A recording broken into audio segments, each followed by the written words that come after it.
తగిన జాగ్రత్తలు తీసుకొని ఇమీడియట్లీ రెస్పాండ్ అయ్యి బంకులకు వెళ్తే సరిపోతుంది. ఎస్, రవిశర్మ గారు మళ్ళీ వస్తాను. మనతో పాటు మేజర్ శ్రీనివాస్ గారు. మేజర్ శ్రీనివాస్ గారు, ఇప్పటికీ డొనాల్డ్ ట్రంప్ దీన్ని ఎస్కలేషన్ లాగానే భావించారు, వార్ అని ప్రకటించలేదు. సుమారు 14 దేశాలు ఒకరిపైన ఒకరు ఎందుకు దాడి చేసుకుంటున్నారో వాళ్ళే అర్థం కాని పరిస్థితిలో ఉన్నారు.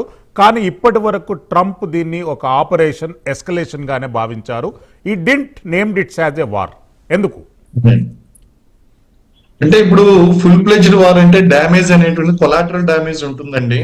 ప్రస్తుతం ఇది ట్రంప్ ఇంకా వాళ్ళని ఏదో రకంగా ఒత్తిడికి తీసుకుని వచ్చి తన యొక్క రిప్రజెంటేటివ్స్ ని కానీ లేకపోతే అక్కడ అనుకూలంగా తన మాట వినేటువంటి వ్యక్తిని కానీ రెజ్యూమ్ చేంజ్ చేయడానికి ప్రయత్నిస్తున్నాడు.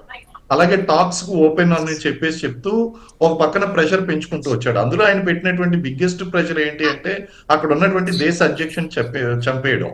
అయితే మనం ఇది ఫుల్ ప్లెజ్డ్ వార్ కాదు, ఇది కేవలం ఎస్కలేషన్ మాత్రమే, డిఫెన్స్ ఎస్కలేషన్ మాత్రమే అని చెప్పడానికి గల కారణం ఏంటంటే మనం 100% కొలాటరల్ డ్యామేజ్ అనేటువంటిది అక్కడ జరగడం లేదు. ఎయిర్ స్ట్రైక్స్, ప్రెసిషన్ స్ట్రైక్స్ మాత్రమే జరుగుతున్నాయి.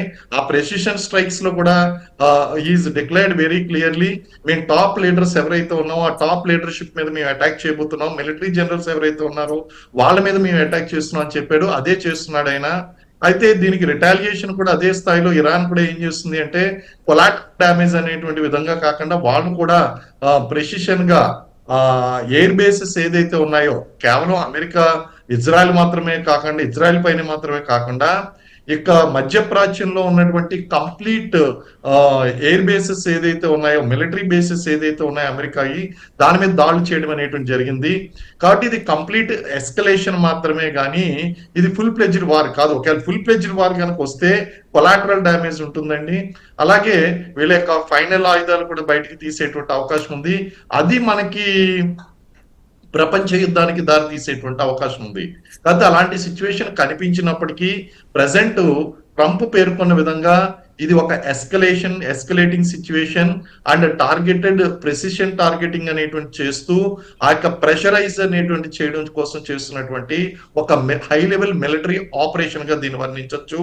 ఈ హై లెవెల్ మిలిటరీ ఆపరేషన్ లో 100% ఇజ్రాయెల్ కి అమెరికాకి హై హ్యాండెడ్నెస్ అనేటువంటి దొరికింది, అడ్వాంటేజ్ అనేటువంటి దొరికింది.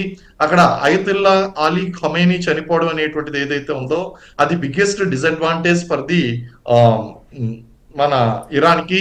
మనం అనుకున్న విధంగానే ఆయన కొడుకు ఎవరైతే ఉన్నారో ఆ కొడుకుకి ఈ యొక్క నెక్స్ట్ రెజిమ్ పవర్స్ అనేటువంటిది రావడం జరిగింది.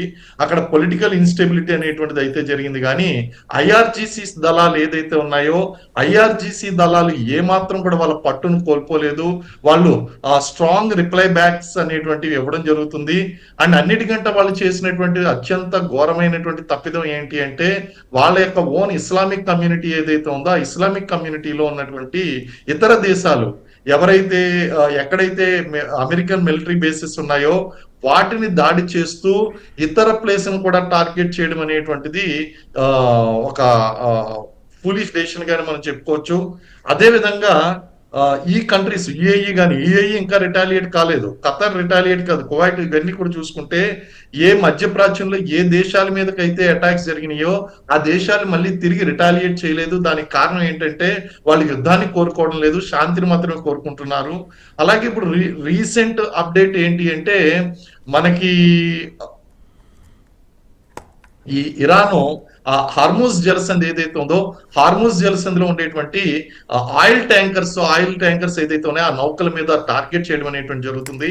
అలాగే ఇతర ప్రాంతాల్లో కూడా ఈ శ్రీనివాస్ గారు మళ్ళీ వస్తారు మీ దగ్గరికి.